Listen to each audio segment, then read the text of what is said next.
শাপলা চাইছে, সমস্যাটা কই, দিয়ে দেন, অথবা সবগুলো বাতিল করে দেন। দিন শেষে কম্প্রোমাইজ রাষ্ট্রকে করতে হয়, বড় সত্তাকে, ক্ষমতাবানকে কম্প্রোমাইজ করতে হয়। খালি আছে এখন নৌকাটা কেন খালি আছে, এবং এটা উনি কি মানে ইঙ্গিত দেওয়ার চেষ্টা করছেন কি না, যে যেহেতু এনসিপির নেতৃত্বে অথবা ওনাদের এই ফ্রন্ট ফেসের নেতৃত্বে গণ অভ্যুত্থান হয়েছে এবং যাদেরকে তারা পরাজিত করেছে, কাউকে ফেরত পাঠায় দিয়েছে, কাউকে দিল্লি পাঠায় দিয়েছে, তো যেটা আছে সেটা হচ্ছে নৌকাটা আছে আমাদের নদীতে, পানিতে, এটা এখনও চলে যায় নাই। তো যেহেতু শাপলাটা পানিতেই থাকে, তো ওই পানিতেই ভাসে অন্য একটা জিনিস, সিমিলারলি নৌকাটা আছে, তো এইটার বদলে ওইটা নিয়ে নিতে হয়, কারণ দুইটাই ভাসে পানির উপরে। তো এখন আমি জানি না সচিব মহোদয়ের এই মানে perhaps very deep sense of political humour, ওইটা আমরা বুঝে উঠতে পারিনি। আমার কাছে মনে হয়েছে যে আসলে একটা ফিক্স প্রতীক থাকার দরকার আদৌ আছে কিনা। লোকাল ইলেকশনে প্রতীক চেঞ্জ হচ্ছে না, প্রতি ইলেকশনে তো চেঞ্জ হচ্ছে। তুলে ধরেন এই ধানের শীষ, নৌকা, লাঙ্গল, দাঁড়িপাল্লা, এই ফিক্স প্রতীক আসলে দরকার কেন? আপনি একটা টার্মের জন্য লটারি করে দিয়ে দেন। প্রতীকের সুবিধা যেমন আছে, অসুবিধাও আছে। ফিক্স প্রতীক থাকার সুবিধা হচ্ছে আমাদের দেশের যেহেতু আর্থসামাজিক বাস্তবতা, শিক্ষা দীক্ষা, এগুলোর হারের ডিফিকাল্টিজ আছে, মানুষ এখনও পলিটিক্সটাকে ইস্যুতে নিয়ে অ্যাড্রেস করতে পারে না, তো সে দেখে কিছু আইকনিক ফিগারকে তারা চেনে, আর হচ্ছে প্রতীকটাকে তারা দেখে। তো এইটাকে যদি আপনি প্রতীকটা বদলায়া দেন, সুবিধা হচ্ছে যে মানুষ পলিটিক্সে ফিরে আসবে, যে আসলে এইটা কোন দল, মানে এই দলটা আসলে কি চায়।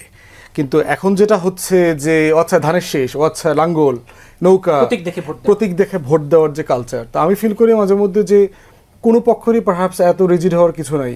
পুরো জাতীয় প্রতীক টতীক সব ফালাই দেওয়া দরকার, প্রতি ইলেকশনে বরাদ্দ হবে, লটারি করে হবে, যে যেটা পায় সেটা নির্বাচন করবে। ব্যক্তি তার ইমেজ, দল তার পলিসি, তার ইস্যুস দিয়ে জনগণকে উইন ওভার করা দরকার। তো এই জন্য আমার মনে হয় খুব একটা minor issue, but of course everybody has their own politics. দুপক্ষই তো অনেকটা অনর অবস্থানে। আমার কাছে মনে হচ্ছে অনর অবস্থানের জায়গাতে সবসময় রাষ্ট্রকে কম্প্রোমাইজ করতে হয়, কারণ নাগরিক সত্তার জায়গা থেকে নাগরিকরা দেখবেন যে, টিচাররা দেখবেন, আপনি যদি প্রেস ক্লাবের সামনে যান, ন্যাশনাল যে টিচারদের রেজিস্ট্রেশন প্রসেস আছে, এই প্রসেসে ফাউল করেছে যারা ভাইবা নিয়েছে। ভাইবার নাম্বারটা যোগ হওয়ার কথা না, কিন্তু ভাইবাটাকে নাম্বারে যোগ করে হাজার হাজার স্টুডেন্টকে ফেল করে দিয়েছে। তারা প্রায় মাসখানেক ধরে এখানে অনশন করতেছে, অবস্থান কর্মসূচি পালন করছে। রাষ্ট্র কম্প্রোমাইজ করছে না কেন? একটা অন্যায় কাজ হয়েছে। তথ্য আপাদের ব্যাপারে আমি বারবার বলেছি যে তথ্য আপার এখানে ৭২ দিন অনশন করেছে, কিন্তু করাপ্ট পিডি, ডিপিডি, সচিব, এই চক্র মিলে তাদের এই দাবিটাকে ন্যায্যভাবে ডিল করে নাই। ঠিক এইভাবে দেখবেন যে আপনার ঢাকা কলেজে একটা আন্দোলন চলতেছে এখন, যে ৭ কলেজকে একটা ইউনিভার্সিটিতে করবার মধ্য দিয়ে সেন্ট্রাল ইউনিভার্সিটি করবে, ঢাকা কলেজকে তারা সায়েন্স ফ্যাকাল্টির ৫টা সাবজেক্টের একটা ফ্যাকাল্টি করছে। তাহলে এখন ঢাকা কলেজটা তো সারা দেশে প্রতিষ্ঠিত হয়েছে একটা ইন্টারমিডিয়েট কলেজ হিসেবে।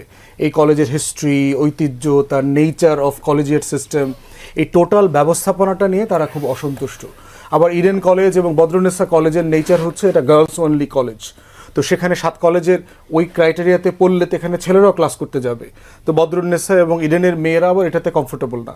তাহলে এই যে তর্কগুলো চলছে যে আমি ৭ কলেজটাকে একটা ইউনিভার্সিটি করব, কিন্তু আবার অন্যগুলোকে অ্যাড্রেস করতে পারছি না, নতুন সংকট তৈরি হচ্ছে। তো এইরকম মনে হচ্ছে যে রাষ্ট্র বাংলাদেশে প্রচুর গোয়াট্টুমি করে আর কি, মানে একটা সিম্পল জিনিসকে সিম্পলি ডিল করে না, অ্যাড্রেস করে না। শাপলা চাইছে, সমস্যাটা কই, দিয়ে দেন, অথবা সবগুলো বাতিল করে দেন। দিন শেষে কম্প্রোমাইজ রাষ্ট্রকে করতে হয়, বড় সত্তাকে, ক্ষমতাবানকে কম্প্রোমাইজ করতে হয়।